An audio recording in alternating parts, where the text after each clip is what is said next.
Média, je vous invite à retrouver un nouveau numéro de KGB. 0. Mesdames, Messieurs, le vol spécial auquel vous assistez est consacré au premier enregistrement à bord d'un avion en vol. La radio a toujours su résister et s'adapter. C'est pas moi. Je vois rien. Mais regarde avec l'œil qui est ouvert. J. La radio évolue. B. Je sais qui c'est, mais je dirai rien. Il est inutile de contrôler sa carte d'identité. Désolé, tu vas avoir un choc. C'est un oiseau? C'est un avion? KGB. KGB. Ah bon? Avant, je sais plus de quoi on parlait. Bah non. Ah bon? Je me rappelle plus. C'est ainsi que j'ai conclu. Si, oui, voilà, j'y suis que j'ai conclu. La radio n'a pas dit son dernier mot. Bonjour les enfants. Aujourd'hui dans le KGB, nous vous proposons de retrouver les meilleurs moments enregistrés pour vous lors des émissions précédentes. Lorsque vous entendrez ce son, vous saurez que nous passons d'une émission à l'autre. Amusez-vous bien et n'oubliez pas de parler à vos amis de KGB. Si seulement quelqu'un pouvait faire taire la voix que j'ai dans la tête rien que 5 minutes, la voix que j'entends me répéter éternellement. Est-ce qu'un changement te conviendrait? On a peur du changement. And now for something completely different. Camarades, KGBistes, mes petits chatons, comment allez-vous aujourd'hui ? Pour notre part, on a la joie de se retrouver cette année encore au Festival de Sévrier BD pour une nouvelle aventure avec des bulles et des vrais dessins dedans. Avec mes petits camarades, nous allons non seulement nous plonger dans l'univers du 9e art, mais en plus, nous essayerons ludiquement de placer dans nos chroniques et interventions le mot mystère du jour que vous pouvez tenter de découvrir. Le mot mystère de la dernière émission était Pixel. Et aujourd'hui, pour vous donner un indice, ce n'est ni Timber, ni Walkman, ni Sigmoid et encore moins Bill Vesey. Mais je m'égare. Laissez-moi vous présenter les KGBistes de tout poil qui m'accompagnent dans cette émission. Mireille, bonjour Mireille. Salut. David. Oui, salut. Greg. Salut. Et Agnès. Coucou. Nous allons tenter de répondre à la question du jour, l'anthropomorphisme, ce qui est super dur à dire, l'anthropomorphisme en BD, moyen de faire une fable sociale, point d'interrogation. Et vu qu'en la matière on a un peu des poussins de la dernière couvée, nous avons l'honneur, et je pèse mes mots, d'accueillir parmi nous l'invité d'honneur justement de ce festival. Celui qui est à l'anthropomorphisme en BD, ce que Darmanin est au LBD, ou Depardieu à la vulgarité, celui qui met les débordements du monde en cases et les chats dans des costards cravates. J'ai nommé Juanjo Guarnido. C'est bon, j'ai bien dit? Très bien. Waouh! Mais avant de laisser la parole à notre illustre illustrateur invité, je laisse la parole à notre félin maison, David, qui va le cuisiner en mode questionnaire de Proust. Merci Jacques. Et donc Juanjo, bonjour. Bonjour. Le questionnaire de Proust, il est très très très facile. C'est presque un questionnaire de Proust. Et on te demande de répondre à la volée, à une salve de questions un petit peu enchaînées. La première, forcément, ça te concerne. Grenade FC ou Real de Madrid? Oh non, mais c'est une blague. Aïe, aïe, aïe, aïe, aïe, aïe. Et ça, c'est ta réponse. Oui. Animation ou BD? Ah, BD. Ok. Putain. Ah, c'est Hey. compromettant tout ça. Ouais, je comprends. Et c'est pas fini. Humains ou animaux? Humain. Ok. Dingo ou Max? Dingo. Ok. Disney ou Pixar? Disney. Manga ou comics? Comics. One shot ou série? Ah, ex aequo. Parfait. Croquette ou pâté? Qui a écrit cette question? Oh, croquette. Croquette. Sam Spade ou Philippe Marlowe? Marlowe. Ok. Et si tu étais Non, pardon, je reviens sur ma réponse. Sam Spade. Sam Spade, le détective du Faucon de Malte. Ah non, je suis bête. Dans le Faucon Maltais, c'est Philippe Marlowe. Il me semble que c'est Sam Spade dans le Faucon Non, Malte. c'est Philippe Marlowe. Ouais, Ouais, je crois que c'est Marlowe. Ça va donner l'occasion. Celui qui est dans le Faucon Maltais. Quoi. Ouais. Voilà. Et si tu étais un animal? Non, cette réponse, je refuse poliment à chaque fois de la répondre parce que j'ai toujours considéré que c'est me livrer, me dénuder et ma pudeur me l'empêche. Me l'empêche, c'est mal dit ça. Non, mais c'est bien. C'est bien. Mettre les poils, c'est se mettre à nu. Non, mais je crois que vous comprenez bien de quoi je parle. C'est me demander ce que je pense vraiment de moi-même.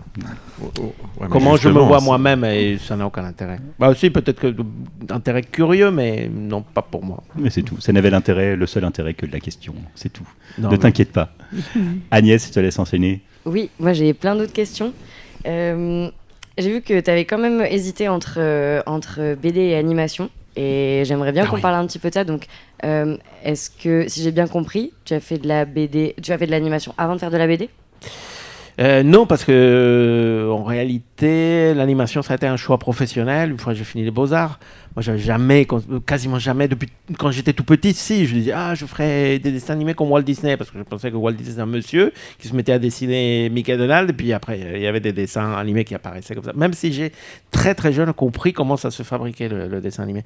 Mais bon, moi, je n'ai envisagé professionnellement l'animation que après mes études, quand voilà, un peu imposé par la réalité, la vraie vie et les circonstances, mais c'était très bienvenu. Et puis voilà, j'ai déménagé à Madrid, j'ai passé 3 ans à travailler dans différents studios, et après j'étais embauché par Disney à Paris, ce qui a fait une dizaine d'années d'une belle carrière entourée de gens formidables, des véritables légendes de l'animation.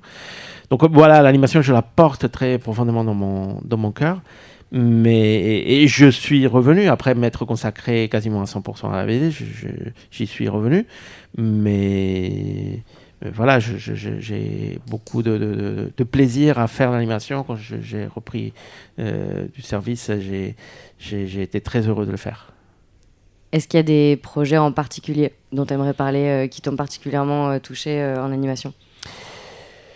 À l'époque Disney, oui, vers la fin, quand j'ai animé dans un court-métrage qui s'appelait Lorenzo le chat, et mine de rien, le livre de la jungle 2, qui était un projet direct télé, qui était moins important que les films sur lesquels j'avais travaillé auparavant, mais quand même, c'était travailler avec les personnages du grand classique. Donc du coup, animer Bagheera, des éléphants et des choses comme ça, c'était très plaisant. Et puis Lorenzo le chat, c'était un short qui après a été, je ne sais pas si elle a été oscarisé ou quoi, mais en tout cas, c'était un projet très intéressant. Visuellement, il est formidable. Cherchez-le si vous ne l'avez pas vu. Et voilà. Et là-dedans, il y a mes meilleures animations, en fait. Jusqu'à ce qu'après, je reprenne du service et surtout, je réalise mon propre clip animé pour le groupe Free Kitchen. Mais ça, c'était un peu plus tard. Et dans ces deux jambes qui sont les tiennes, qui sont d'un côté l'animation et de l'autre côté la BD, quand tu retrouves la BD, qu'est-ce que tu es content de retrouver dans la BD ? Quand tu retrouves l'animation, qu'est-ce que tu es content de retrouver dans l'animation ? Ben voilà, j'ai toujours fait la différence d'une façon très simple. C'est la BD, l'animation, c'est mon métier. C'est vraiment le métier, le savoir-faire que j'ai appris. Et par contre, la BD, c'est mon œuvre. Je suis auteur de BD. Donc, c'est le côté auteur qui est plaisant chez la BD. C'est le côté travail d'équipe qui est très plaisant et même comblant dans l'animation. Il y a des gens qui disent oh non, mais le travail d'équipe comme ça, s'effacer dans une masse d'une équipe et tout, et je suis pas assez mercenaire et des bêtises comme ça. Mais non, mais c'est très plaisant de travailler en groupe et de mettre ton savoir-faire au service. Parce que finalement, c'est ça, c'est un artisanat. C'est un truc que tu apprends. Et moi, je dis toujours aussi que l'animation traditionnelle, qui malheureusement se perd, mais bon, je pense qu'elle va pas mourir de sitôt. Mais c'est un savoir-faire comme le savoir des druides, se passe de bouche à oreille, se passe vraiment de personne à personne. C'est pas un truc que tu apprends dans un manuel. Et ce qui t'a emmené vers la BD, est-ce que c'est ta rencontre avec Juan Diaz-Canales ? Est-ce que tu y pensais avant ? Ou est-ce que tu ne l'avais pas encore envisagé ? Non, en fait, pendant toute ma jeunesse, j'ai fait que de la BD. J'ai dessiné des BD, je faisais mes petites BD agrafées par moi-même. Après, j'ai commencé à faire des planches séparées quand j'ai compris que les pros faisaient ça. Et j'ai participé à des concours nationaux, j'ai fait des petits trucs. J'ai commencé à faire déjà à l'époque des Beaux-Arts, j'ai envoyé mes illustrations à Planeta qui publiait les comics Marvel en Espagne, et du coup j'ai fait des illustrations pour eux, et c'est là que pour la première fois j'étais diffusé à niveau national, et mon nom a commencé à être connu par des amateurs de dessin et de BD, Et puis, mais effectivement, c'est vrai que la rencontre avec Juan Diaz a été providentielle, vraiment. Non seulement c'est mon meilleur copain, mon compère, mon associé, mais aussi la personne qui m'a amené dans les chemins où fort heureusement, parce que ça peut se voir maintenant a posteriori, voilà, c'est les chemins qui étaient les miens. Et ceux où j'ai été le plus heureux, où je me suis le plus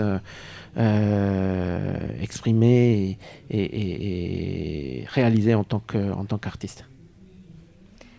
Et apparemment, ça a beaucoup plu parce que tu as reçu le prix de la série du Festival d'Angoulême en 2006, le prix Harvey pour une œuvre internationale en 2011 et 2013, et le prix Eisner en 2015. C'est plus que ça. Eisner, on en a eu 5. Wow.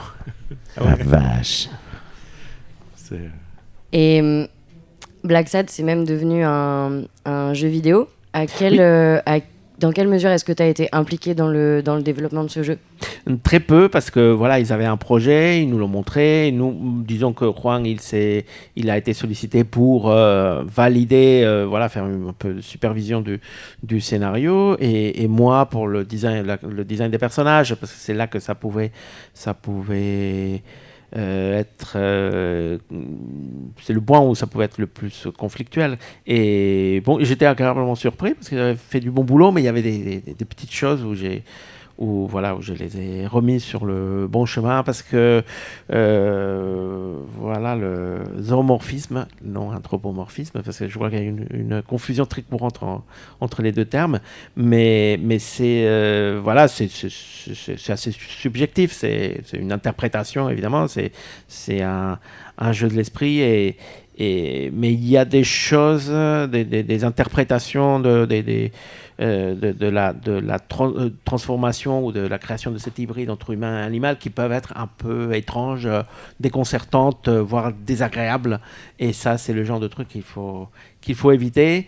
Et voilà, à 90%, les créateurs des personnages de ce jeu vidéo ont fait du super boulot, mais voilà, dans le 10% restant, il y avait des petites choses, des petites nuances à revoir. Donc c'est eux, les studios de développement ou l'éditeur, qui sont venus vers vous en vous disant on aimerait bien faire une adaptation en jeu ? Oui, de toute façon, c'était... il y avait à l'origine un couple de créateurs belges de jeux vidéo qui nous ont proposé. Le projet est passé, mais finalement, il se retrouvait chez Microhit, qui est une société qui appartient au groupe Média Participation, le groupe de Dargaud notamment, et du coup tout est resté un peu dans la maison par la suite.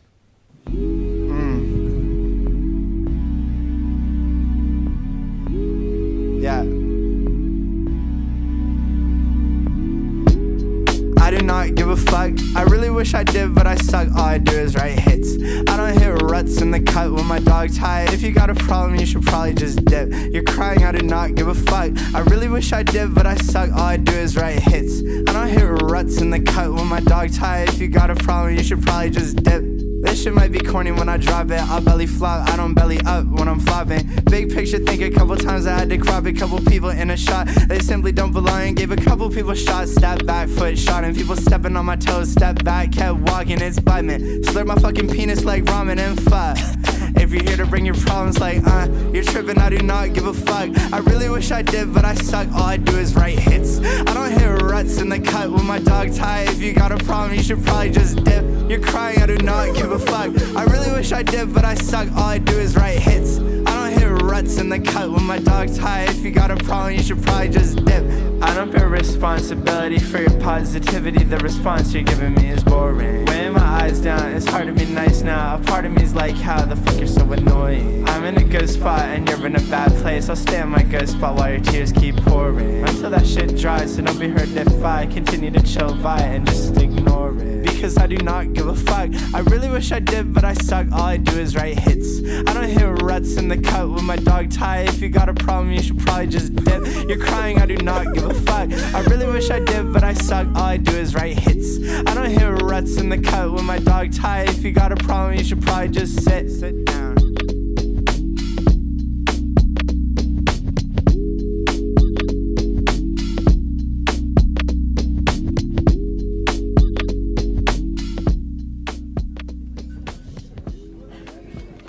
C'était bien ce titre, non ? Vous pouvez dire non, de toute façon, je vous entends pas derrière votre poste. Oui, pardon. Excuse-moi. Mais moi, je l'ai trouvé cool quand j'ai découvert en faisant mes recherches. Et donc, vous allez me demander c'était quoi. Ah oui, pardon, c'était j'oublie quoi le plus important.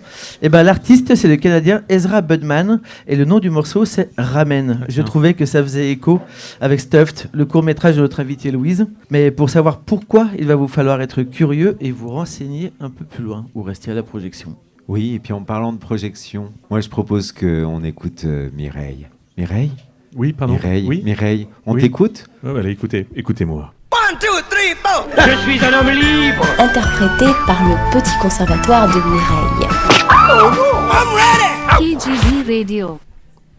Kagibiste, je suis tellement heureux de vous retrouver encore une fois pour nos ébats radiophoniques beaucoup trop rares. Mais tel le Loir, tout ce qui est rare est cher. Et ce qui me fait me demander si l'on peut dire que Philippe Noir est cher, et si oui, qu'en est-il de Michel Blanc ? Comme vous pouvez le constater, ça va encore beaucoup trop vite dans ma tête, et surtout pas du tout là où je voulais vous emmener en ce beau mois d'avril. Conséquemment, voici un petit extrait en guise de jingle de milieu de chronique. Je ne suis pas un éléphant. Je ne suis pas un animal. Je suis un être humain. Je suis un homme.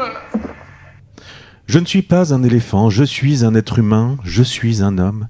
Tels sont les mots que John Hurt interprète magistralement dans le rôle de John Merrick dans le fameux Elephant Man du merveilleux David Lynch.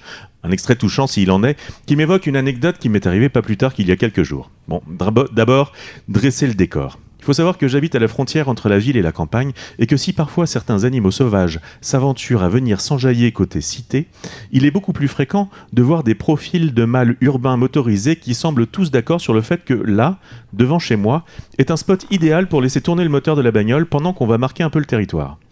Et je parle bien de mâles adultes humains.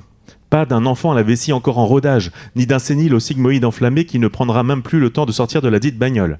Et je vous en conjure, n'allez pas chercher sigmoïde sur Google Images.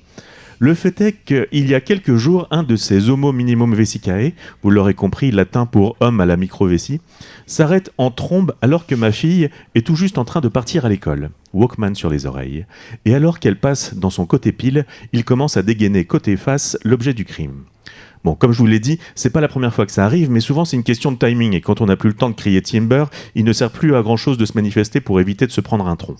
Et là, pas de chance pour le bonhomme, tous les éléments sont réunis. La présence de ma fille, cet être que j'ai juré de protéger à tout prix contre la violence du monde, le fait que je sois là, témoin de la scène depuis l'arrivée de la voiture, et enfin, que le gars prenne le temps d'hésiter entre couper la radio, le moteur, laisser la porte ouverte ou pas, bref, si j'avais encore un doute sur l'urgence de son intention, il venait de disparaître.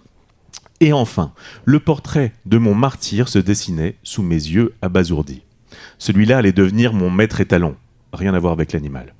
Trêve de billevesée, pas le temps d'épiloguer sur la philanthropie de l'ouvrier charpentier, je crie un seul mot avec l'aplomb autoritaire de celui qui sait qu'il est dans son bon droit le plus total, le même mot que César prononce avec tant d'émotion à la fin du premier épisode du reboot de La Planète des Singes, ce même mot de contestation qui a vu germer tant de révolutions.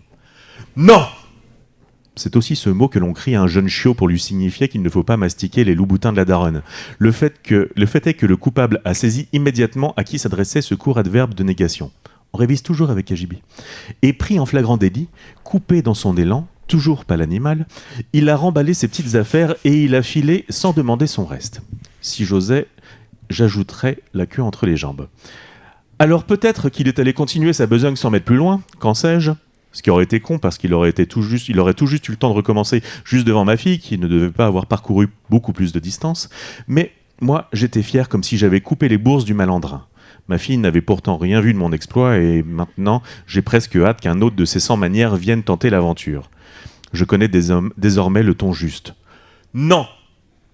On n'est pas des bêtes, bon sang. Même si parfois je me demande quand même. Alors je vous en prie. Assumez votre humanité et trouvez des toilettes qui ne soient pas devant les fenêtres des gens. Et comme je suis un être de solution, si vous ne voulez pas finir en photo sur un calendrier, comme celui où on peut voir des chiens qui défèquent l'air penaud, vous pouvez utiliser cet outil humain qui permettra d'aller sur le site toilettepublique.com. Et voilà, moi qui souhaitais évoquer l'éveil existentialiste et la problématique du choix, qui nous éloigne un peu plus à chaque génération du règne animal, Bah tant pis, ce sera pour une autre fois. Et puisqu'on en est là, je vous laisse sur cette autre règle fondamentale. Bisous. C'est important ça, c'est très important. On ne sent pas le cul quand on connaît pas. On ne sent pas le cul. Bon, on ne sent pas le cul des filles. Voilà. Sauf si c'est elle qui demande. Si c'est elle qui demande, tu vois avec elle. Qui a fait ça? Something for your mind, your body and your soul. Amusant. Je passe maintenant Merci. la parole à notre intervieweuse de génie. Agnès, c'est à toi. Merci beaucoup, Jacques. Moi, je me demandais, quand on parle d'éducation populaire, de quoi on parle au juste? Est-ce qu'il y a des définitions? Qu'est-ce que c'est? Alors, il y a plein de définitions et c'est bien le problème de l'éducation populaire. C'est pas le mien.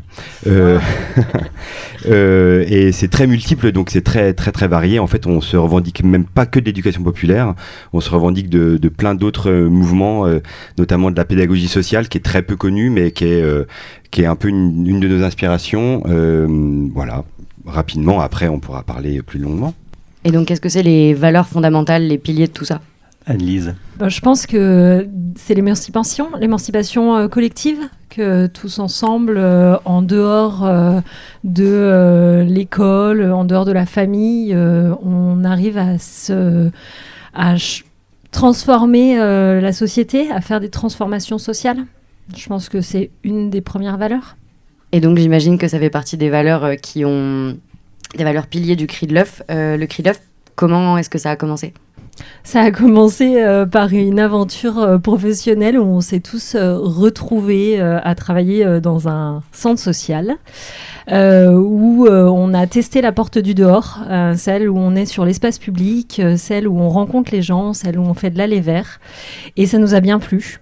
Donc on a voulu continuer et n'utiliser que cette porte-là pour permettre à chacun de travailler sa citoyenneté en bas de chez lui.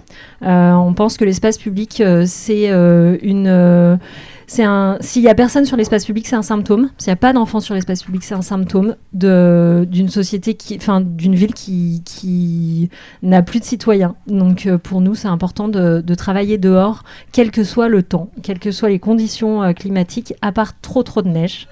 Mais sinon, c'est important d'être dehors et dans la régularité.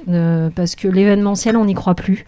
On ne croit pas qu'en faisant une action comme ça de temps en temps, on arrive à changer les choses et on arrive à faire de l'éducation populaire. Parce que l'éducation populaire, c'est de la rencontre. Les gens se rencontrent, les gens parlent et c'est comme ça que les choses bougent. Et ça vient répondre à un besoin qu'il y avait sur le territoire annécien. Du coup, d'ailleurs, sur quel territoire est-ce que ça s'étend ? Alors on est basé sur Annecy et comme on se déplace qu'à vélo, et on n'a pas trop le choix, on est quand même centré sur Annecy et les quartiers où on intervient pour l'instant c'est les Teppes, les Creusettes à Métais, Minoterie, donc le nouveau quartier qui n'en est pas un, sur Annecy-le-Vieux et près de la gare, derrière la gare, le quartier des Hirondelles, en lien avec les bailleurs sociaux, c'est vraiment eux nos premiers partenaires. Et donc ça vient répondre à un manque qu'il y avait, vous avez senti ? Je ne sais pas s'il y avait un manque qu'on a senti, mais on est persuadé que c'est comme ça qu'on fera changer les choses. Et on a envie de faire changer les choses et de permettre à chacun de changer les choses.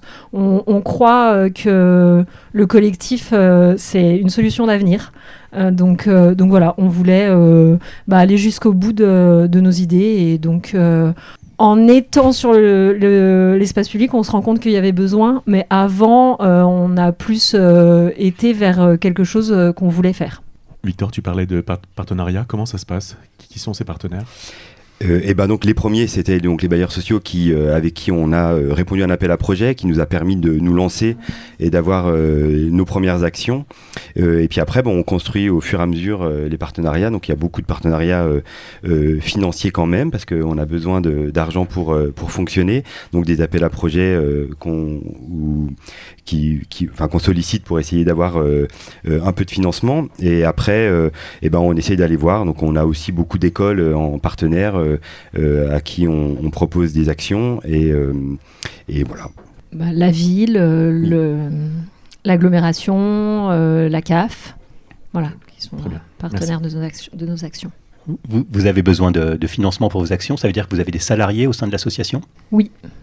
Oui, donc on a assez vite réussi à créer des postes. En fait, à la base, on a créé l'association, c'était des professionnels qui ont créé l'association, entourés d'habitants, et c'était un peu le deal en disant voilà, nous on veut faire notre travail, quoi. Voilà, on pense que être animateur socioculturel, c'est un travail, et donc on avait cette optique-là, et après, tout simplement, on a répondu à des appels à projets, on les a gagnés, donc on a de l'argent, donc on se salarie parce qu'on y passe tout notre temps, donc on est 4 équivalents temps plein, voilà, pour parler un peu de manière comptable. Depuis octobre, et maintenant le défi c'est de tenir, un peu comme les steps, voilà, on espère tenir dans la durée. Et j'imagine que vous avez aussi des bénévoles avec vous ? Oui, bah déjà sur chaque quartier, en fait, les personnes qui viennent sont bénévoles, parce que notre idée, c'est pas d'arriver et de proposer quelque chose de déjà tout fait. En fait, on arrive avec nos vélos, notre prétexte qui est l'atelier cuisine de rue ou un petit marché, et puis après, les personnes peuvent faire ce qu'elles ont envie sur cet espace-là. Donc, les premiers bénévoles, c'est ceux qu'on trouve dans la rue. Et puis après, on a un conseil d'administration, on a des personnes qui nous soutiennent depuis un moment. Voilà, on a beaucoup de monde autour de nous. Et c'est quoi ce prétexte, cette cuisine de rue ? Parce que nous, on sait un petit peu, mais pour nos auditeurs. Alors c'est un cuiseur à bois qu'on installe par terre, enfin sur l'espace public, et puis avec du bois et une grosse casserole et des légumes. Et là, il se passe ce que tout le monde peut imaginer avec ce qu'on récupère, parce que c'est des légumes de récup. Donc à partir de là, tout est possible. On aura l'occasion de reparler de vos différentes façons d'intervenir au sein du territoire. Est-ce que vous pouvez en quelques mots nous dire ce qui vous différencie d'un centre social comme on peut se l'imaginer ? Eh ben ça, c'était la question qu'il fallait pas poser. Très bien. On tourne autour du pot. Hein. Bravo. Non, on va parler peut-être un petit peu analyse institutionnelle, je veux dire le grand mot, mais on va dire que voilà, les centres sociaux, c'est un peu les acteurs institués qui sont sur la place depuis des années, 50 ans, et nous on va dire qu'on est la petite force qui vient un peu bousculer, et puis qui vient crier à droite à gauche, on est la petite force instituante, et peut-être que plus tard on deviendra un centre social, et peut-être qu'on deviendra itinérant, on ne sait pas, peut-être qu'on sera institutionnalisé, et que mais on n'espère pas. Je pense que notre particularité d'aller vers et de n'être que dehors, c'est aussi ce qui nous différencie, parce qu'on ne fait que ça en fait toute la semaine. On est dehors, on est au contact des personnes, et ça, c'est pas quelque chose que le centre social qui a un lieu, un endroit fait toute la semaine. Si je suis un peu bête et schématique, les centres sociaux font rentrer et vous faites sortir. Nous, on pense que c'est dehors que tout se passe. Donc oui, on fait sortir, on essaye de faire sortir, et on pense que c'est là que tout peut se passer. Après, on n'est pas opposé à ce que les gens après rentrent dans les centres sociaux. C'est pas, au contraire, c'est peut-être la poursuite, parce que notamment sur les actions jeunesse, on sait qu'il y a des enfants qui sont inscrits dans des activités, dans des centres de loisirs, mais il y a aussi 50% des enfants qui sont le mercredi chez eux, et qui ne sont ni en centre de loisirs, ni qui n'ont pas d'autres lieux de sociabilité. Et donc, ce qu'on peut proposer, nous, notamment, ça permet de s'occuper de ces enfants-là qui n'ont pas d'autres lieux que l'école ou la famille. Et est-ce qu'au contraire, il y a des associations ou des structures qui vous ont inspiré ? Alors oui, je parlais de la pédagogie sociale. Donc Madame Rutabaga à la Villeneuve à Grenoble, c'est une association qui fait des ateliers de cuisine, enfin pas de cuisine de rue, des ateliers de rue. Et il y a beaucoup d'autres associations, notamment les groupements de pédagogie sociale à Brest en Bretagne souvent. Ils sont tout le temps dehors, ils récupèrent les enfants à la sortie de l'école et ils partent en aventure dans la ville.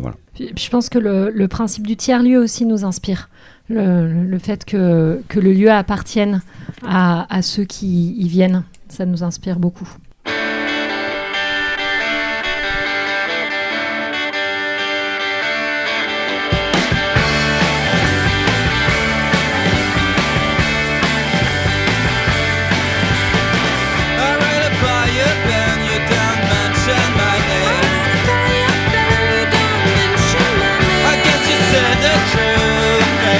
Facebook is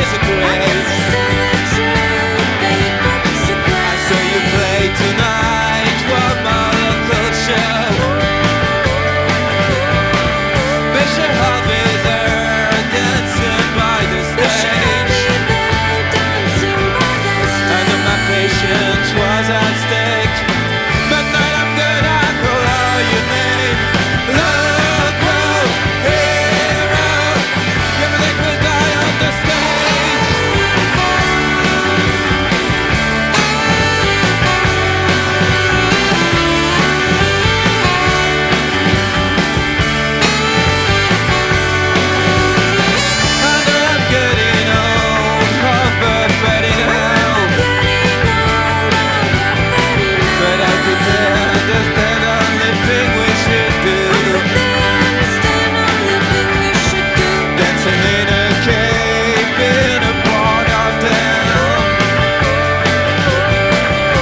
was at stake. The night I'm gonna collide you in. Local hero, you was a quick die on the stage.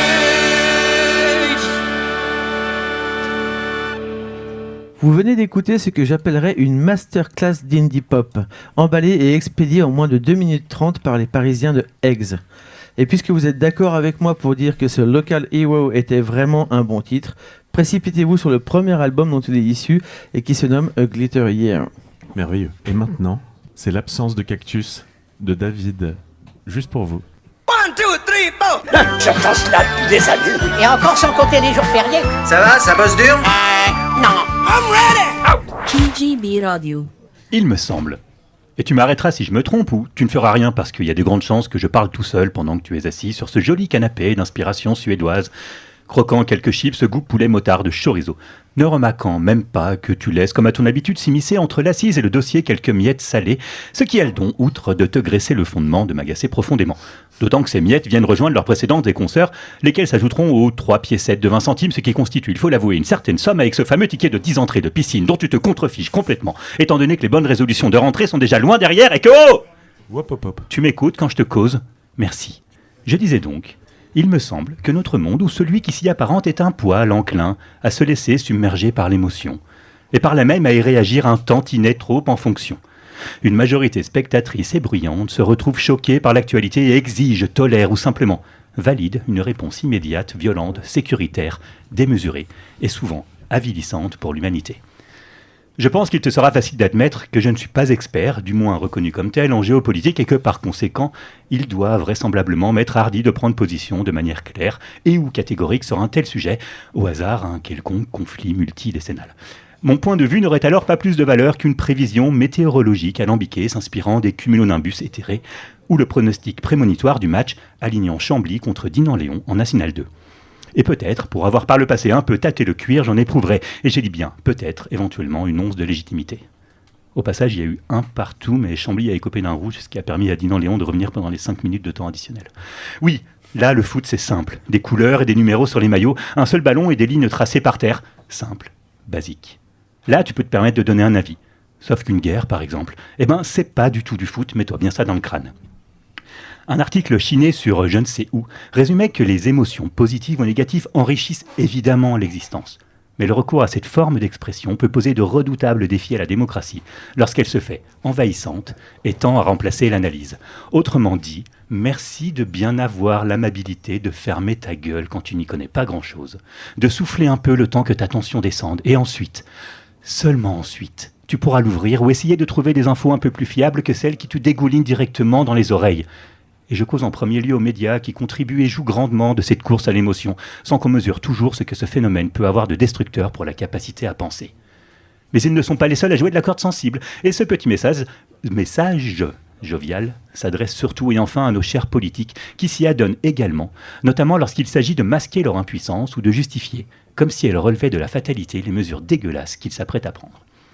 Alors oui, l'émotion est grande. Quand un prof se fait tuer, quand des attentats surviennent sans prévenir, quand des guerres se déclenchent dans un autre bout du monde qui n'est pourtant pas si éloigné que ça, quand on se sent touché dans notre chair parce qu'on connaît tous quelqu'un qui fait ci, qui connaît ça, qui habite là-bas, mais réagir en proportion ne résoudra rien. Et n'oublie pas que si tu es là à grignoter tes chips bacon surimi devant la télé, à faire des miettes ou à bavasser devant ton expresso sans sucre à la machine à café, c'est probablement que tu n'es pas en danger, ni même concerné, et que tu n'as même pas à avoir d'avis tranché sur une question qui te dépasse, ou qu'à minima, il te faudra utiliser des guillemets, des nuances, et surtout, prendre ce qu'il convient d'appeler une forme de recul historique. Alors fais quelque chose de bien de toute cette émotion, joue de la musique, écris, chante, danse, mets tes baskets, fais des films au ralenti même, pourquoi pas, ou des comédies musicales, qu'est-ce que j'en sais. Mais surtout, par pitié, arrête de manger des chips avec des goûts de plat du jour, merde. Oh mon Dieu! Oups! Ah ben bravo, hein? Très pas, très pas. Stratus, Stradivarius ou Cumulonimbus? Christine Zayed. Merveilleuse réponse. Ouais, j'aimerais bien, Christine, qu'on parle un petit peu de ton parcours de vie et de ton parcours musical. Donc déjà, par quel instrument est-ce que tu as commencé ? Alors, je peux dire que j'ai commencé par le chant, parce qu'on peut le considérer comme vraiment mon premier instrument. Tout à fait. J'étais très très jeune. J'ai une vidéo même à la télé de l'âge de 3 ans et demi, 4 ans, avec mon frère qui était star à l'époque. Une star, pardon. Et après, j'ai pris un peu le oud, et puis le violon, classique du coup. Et après, le qanoun, percussion. Et bien sûr que j'ai continué avec le chant tout au long. Du coup, la musique, c'est quelque chose qui était déjà très présent dans ta famille? Oui. J'ai mes 2 frères qui sont musiciens. Et qu'est-ce qui t'a amené à choisir le qanoun particulièrement? En fait, la première fois que j'ai vu un qanoun physiquement, j'avais peut-être 5 ans. Et j'ai vu mon tout premier prof en train de jouer. Et j'étais fascinée par les couleurs, en fait. Il y avait beaucoup de couleurs, beaucoup de possibilités. C'était vaste comme une boîte magique. C'est ça, en gros. Ça t'a pas rebuté est-ce que tu peux décrire un petit peu l'instrument Ok, c'est un instrument, c'est un ranquès, on peut dire. C'est une sorte de harpe. On a 78 cordes, des fois plus, des fois moins. Il y a des mandales, des leviers, des pièces en métal pour changer les notes, pour moduler, pour avoir les notes naturelles, bécard, bémol, dièse et tout ce qui est au milieu, des microtons. Et ça se joue avec des plectres ou avec les doigts, les deux, pour faire des accords. Et c'est à la fois harmonique, rythmique et mélodique. Est-ce qu'on peut dire qu'il y a des instruments plus simples que le qanoun? Oui, je crois. Mais ça t'a pas fait peur? Le qanoun, non. Au contraire, j'adorais. Le défi? C'est un défi? C'est une sorte de défi? Je sais pas comme si, ça? je sais pas si je peux le dire comme ça, non. Parce que là, tu dis que tu as 11 ans, 12 ans quand tu commences? Ouais, 10, 11, ouais. 11 ans pour 78 cordes. Enfin, non, mais le rapport à l'instrument, nous qui avons la chance de le voir, parce que c'est difficile de voir un instrument à la radio, mais il y a quand même quelque chose effectivement, qui a l'air totalement magique dans cet instrument. Et en même temps, il y a quelque chose... Enfin, moi, je n'oserais pas toucher ça, quoi. Tellement il y a de cordes, de possibilités. Il semble déjà foisonnant de possibilités. Et ça, c'est ce qui t'a attiré particulièrement, ou au contraire, tu t'es dit, je vais en chier un petit peu? Non, c'est plutôt vraiment la présence de qanoun dans certaines chansons arabes ou morceaux. C'est qu'en fait, par exemple, il y avait des arrangements où le qanoun commence plus tard. Et dès que le qanoun commençait, j'étais vraiment fascinée. À chaque fois, ça m'a donné un feeling, une sensation très très spéciale. Je pense que c'est plutôt ça. Et j'étais focus sur ça en fait. Donc ça s'est imposé un peu comme une évidence. Et est-ce que tu pourrais nous en dire un peu plus sur l'histoire du qanoun? Oui. À quelles occasions on en jouait, etc. Comment c'est apparu? Ok, alors déjà le qanoun c'est un instrument en commun entre les Arabes, les Turcs et les Grecs. Les origines, on n'y est pas très sûr jusqu'aujourd'hui, soit c'est assyrien ou grec. Mais à la base, les Arabes, ils avaient un instrument mère du qanoun, qui précédait le qanoun, il s'appelait un nuzha. Nuzha, en arabe, c'est le voyage. Et on pense que le qanoun, comme on le connaît aujourd'hui, il était inventé, on peut dire, 10e siècle, l'ère des Abbassides. J'espère que j'ai répondu à la question. C'est une très très bonne réponse, oui, merci. Et donc, tu as commencé à jouer, c'est ça, à 11 ans du qanoun. Et ensuite, j'imagine que tu as continué, etc. Comment t'en es arrivé à en faire une carrière? Alors, en Palestine, je jouais déjà avec des groupes, avec mes frères, en studio. J'ai fait des enregistrements. Et après, je voulais absolument continuer, étudier la musique, parce que j'étais au conservatoire aussi, à Douar Saïd, de Ramallah. Mais je ne pouvais pas voyager tout de suite après mon bac, ce qu'on appelle Tawjihi en Palestine. Et du coup, je restais en Palestine un petit peu plus. J'ai fait une licence en psychologie et philosophie. Et en même temps, j'étais en train déjà enregistrer des albums, travailler avec des gens et au conservatoire. Et puis quand je suis partie exprès pour faire mon master en France et pour faire un peu de conservatoire aussi, un peu de jazz surtout. Si je réponds maintenant à la question des influences de tout à l'heure. Et du coup, j'ai fait mon master à Paris 8, j'ai fait création musicale et sonore, et j'ai fait quelques ans de conservatoire, un peu de jazz, un peu de musique méditerranéenne, pardon, et c'est tout, je pense. Et après, j'ai commencé à travailler avec des groupes, j'étais sollicitée par certaines personnes, et mon projet solo avait déjà commencé en 2018. T'as toujours 11 ans? Oui. Ah ouais. Oui. Balèze. C'est possible. Des fois 4. Et ce rapport d'enfance à l'instrument, à la musique, c'est vraiment le jeu, au sens le plus large du mot jouer, qui t'a happé dans la musique. C'est parce que moi, tu vois, j'ai joué de la flûte à bec au collège et c'est pas aller plus loin. Enfin, je pense que t'es vraiment traumatisé par cette histoire. Ouais, mais je pense qu'on est nombreux à être traumatisés par cette flûte à bec. En fait, oui, il y a aussi un rapport très émotionnel. Parce que à la base, c'est mon frère, le deuxième, on est 5, en fait, je suis la 5e, lui, il est le deuxième, Bassel. En fait, quand j'ai commencé à apprendre à chanter, c'était avec lui. Et notre rapport avec la musique était très, très naturel. C'est-à-dire, il y avait la prière, par exemple, à l'extérieur, la mosquée d'à côté. Il m'arrêtait et me disait ah ouais, alors, c'est quoi ce maqam, en fait? C'est quoi ce mode? Ou bien on a chanté ensemble, c'était en famille, avec des invités. Donc, c'est un rapport très émotionnel, très lié, en fait, très relié, pardon, à mon enfance et avec beaucoup de souvenirs. Et donc, oui, une partie, c'était le jeu, dans le sens où playing, having fun, mais en même temps aussi, c'était très émotionnel, ça fait partie de mon identité. Et puis, il y a ce côté, a priori, très collectif dans ce que tu dis. Et là, maintenant, par contre, tu t'es dirigé aussi vers un rapport en solo avec l'instrument, mais en fait, tu draines cette collectivité avec toi quand tu es seul sur scène. Oui, on est plusieurs sur scène, en fait. C'est-à-dire, la main gauche, elle fait des rythmes, des changements de notes. La main droite, elle fait les mélodies. Et moi, je fais le chant. On est plusieurs. Non, je plaisante. Mais en fait, mon projet solo aussi, des fois, sur l'album, il y a des invités. Et prochainement, je vais commencer à travailler en duo et trio. Et c'est sûr que j'aime beaucoup, en fait, aussi cette forme-là. Et des fois, ça peut être isolant, quand même, de jouer toute seule, de voyager toute seule. Mais t'es bien accueilli quand même, en Haute-Savoie par exemple. Bien sûr, ouais. J'ai bien mangé d'ailleurs. Et donc, cette émotion, l'émotion que ça te procure de jouer du qanun, est-ce que, je crois savoir que tu enseignes, est-ce que tu enseignes le qanun du coup? Oui, j'enseigne le qanun, le chant, théorie, maqam, musique arabe. Et justement, est-ce qu'il y avait une volonté de transmettre ça, pas seulement dans tes concerts à ton public, mais aussi à des gens, de leur donner cette envie d'apprendre? Oui, c'est sûr, oui. Parce que je pense qu'on est encore très peu les qanounistes dans ce monde.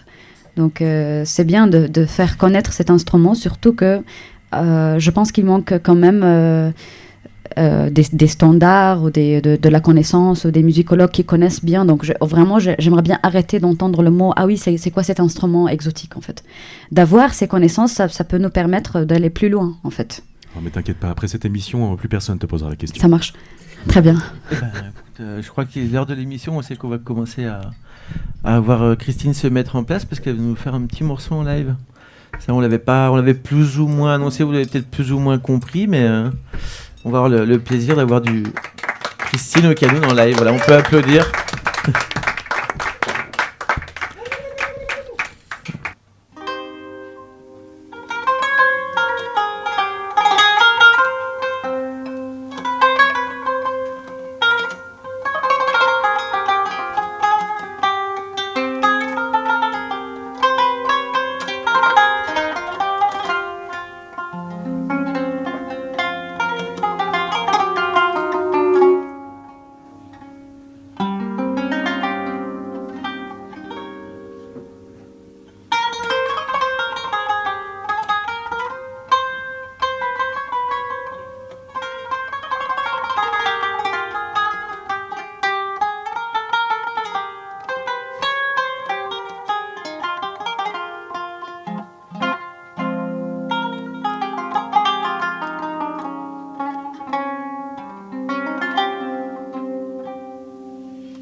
كان يجب أن أدرب قلبي كيف يحفظ ضوء النجمة ويصغي لوهجها كان يجب أن أدرب قلبي كيف يحفظ ضوء النجمة ويصغي لوهجها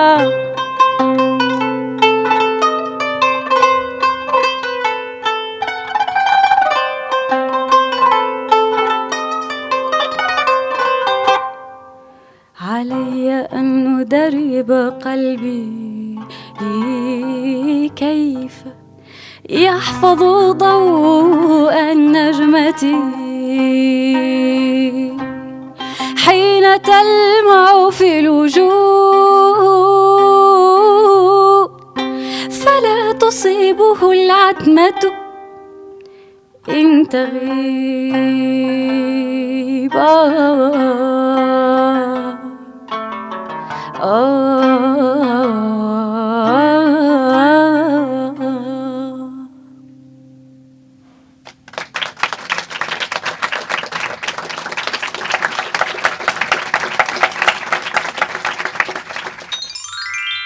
C'est l'heure de la chronique de Jacques. Alors on va voir si son point de vue est un petit peu what the fuck. 1, 2, 3, bon. Je pense là depuis des années. Et encore sans compter les jours fériés. Ça va, ça bosse dur? Non. I'm ready. KGB Radio. Camarades, KGBistes. Bon, on va avouer, c'est pas la grande forme aujourd'hui, et qu'en plus des résultats des élections de dimanche, qui placent en tête un nasillon en short anti-pauvre, anti-pouvoir d'achat, anti-migrant, anti-vie, anti-fête, anti-pote, anti-tout, si j'avais su qu'il suffisait de se mettre une plume dans le cul sur TikTok et d'avoir les dents bien blanches pour ressembler à un sauveur, ben j'aurais fait pape. Quand en plus de ça, disais-je, on doit faire avec le licenciement de Guillaume Meurice et la collaboration, j'ai failli dire alliance, mais parfois le choix des mots est important. La collaboration donc entre Ciotti, sa calvitie et les soi-disant républicains avec le RN pour les législatives, c'est pas ce qui va améliorer mon pessimisme chronique et ces gargouillis que j'ai dans le ventre et qui me donnent envie d'hurler ou de vomir. Mais bon, haut les cœurs. Déjà, on peut se dire qu'on est content de pas bosser sur France Inter et que donc on peut faire les blagues nulles qu'on veut. Trêve de circonvolution mélancolique, je voulais revenir à cette notion de choix des mots qui est important, leur précision. Je voulais aussi revenir à nos invités et à cette notion d'animation, d'animer. Attention, instant maître Capello. Animer qui vient du latin anima, principe vital, âme. Animer, c'est donc donner, offrir le principe vital, la vie, une âme à quelque chose, à quelqu'un. Le souffle de vie en quelque sorte. Et je crois que c'est ce dont nous avons fondamentalement besoin. Nous avons besoin de vie, d'animation, de joyeux bordel, de fête, d'être ensemble, de partager des émotions, de la sueur, des larmes, de sentir nos corps côte à côte dans des salles de cinéma, de concerts, de spectacles, dans la rue, dans les bars, autour de nos tables, dans nos langues, dans nos livres, dans nos lits, de vivre timidement ou magnifiquement, mais de vivre encore et encore, car... Pour retourner à l'actualité, je voulais rappeler que le cri de ralliement « Viva la muerte !» Vive la mort était le cri des franquistes, des fascistes, des potes de Bardella et autres marines. Nous devons opposer à ce cri un joyeux « Vive la vie !» Car tous les fascismes, tous les impérialismes ne mènent qu'à la mort, ne soutiennent que des forces mortifères. Alors chantons la vie, chantons l'amitié et la douceur, chantons la danse et les pleurs, chantons les corps et leur liberté, chantons les droits et l'égalité, levons nos verres, rions, pleurons, dessinons, tombons dans les bras l'un de l'autre, courons, débattons, embrassons, embrasons, sourions, écrivons, filmons, soyons tendres, furieusement tendres, luttons et ne lâchons pas le moindre centimètre de joie et de vie. Le moindre millimètre de beauté, d'accueil, de vibration, de glorification des différences. Sabotons la mort de notre insolence et les forces fascistes qui la propagent de notre sens de la loose. Levons nos verres à l'amitié et à la curiosité qui nous ont amenés ici ce soir. Levons nos verres à ce que nos invités font, à savoir animer, ramener du souffle de vie et la mort, on l'emmerde. Milouz, serre-moi un verre et trinquons. Trinquons à l'abrogation des frontières, à la planète, à la beauté des rêves. Propageons cette voie qu'ils veulent détruire. Propageons ce putain d'amour qui pulse et s'enflamme. Combattons s'il le faut avec nos armes de poètes et nos âmes de clowns, avec des bulletins de vote et la force du désir. Nous parlons de ne pas laisser le souffle de vie être enterré sous le sérieux mortifère. Nous parlons d'animer notre monde d'un joyeux bordel et de cesser de le détruire sous nos pulsions consommatrices. Nous parlons de beauté, de vivre ensemble, d'égalité entre tous les êtres, de disposer de nos cœurs et de nos corps, d'équité et de pouvoir être qui on veut, de liberté, encore et toujours. Nous parlons de l'invincibilité de la douceur. Vous êtes définitivement sur KGB et je vous aime, mes petits chatons. Oh mon Dieu! Oups! Ah ben bravo, hein? Très pas. Greg Viva la Vida, c'était pas un album de Coldplay? Si, mais il y a quelques années déjà. Ah ouais, c'est ça. Non, mais c'est juste par rapport à... Enfin, oui, bref, oui. Bref. Mesdames, messieurs, KGBistes en tout genre, l'heure est gaie. Alors que la bamboche bat son plein. Force est de constater que si tu nous écoutes, c'est que la Terre tourne toujours et qu'on est encore dessus. Et ça, mes petites louves, c'est plutôt coolos. Alors, pour ce massage de fin, on va se détendre quelques instants. Fermez les yeux et écoutez. Non, pas toi qui conduis, garde les yeux ouverts et regarde la route, bon sang. Bon, qu'est-ce que je disais? Ah oui, on se détend. Ce soir, je veux que tu respires et que tu te prennes dans les bras. Oui, toi, tout seul, et tu te serres fort et en pleine conscience, reconnais-toi. Non, pas toi qui conduis, toi tu gardes les mains sur le volant, tabarnak. Car oui, toi qui écoutes les émissions du KGB depuis 1 mois ou 5 ans, tu mérites d'être aimé. Tu retransmets les émissions du KGB à tes amis sur ta radio Alto, sur ta radio Elébor, sur ta radio Clandé, sur ta radio Spoutnik, tu mérites d'être amplifié. Tu mets une pièce chaque mois dans le Tipeee du KGB, tu mérites d'être choyé. Tu viens nous voir en vrai au bistrot des Tilleuls, au bar-concert Les Steppes, à l'atelier 9. Tu mérites d'être poupouillé. Tu partages nos émissions et nos chroniques sur tes réseaux sociaux préférés.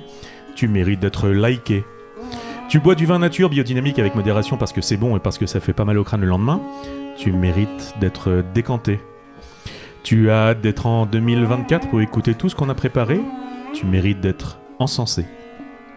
Tu es multilingue jusqu'à l'espéranto, noir, blanc, jaune, vert, rouge, mauve. Tu mérites le respect. Tu t'appelles Agnès, David, Greg, Jacques ou Mireille et tu animes le KGB. Tu mérites d'être salué. Alors, salut et à l'année prochaine.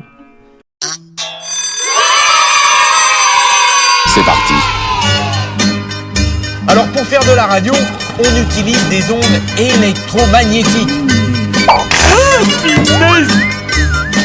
J'aime bien la radio. Mais tout de suite, je laisse la parole à Didier pour une petite précision. Allez tout le monde, tout va bien, vous pouvez sortir. Reprenons la fiesta. Qu'est-ce que tu proposes? Je vais mettre la radio. KGB Radio. KGB Radio. KGB Radio. KGB Radio. KGB Radio. KGB Radio.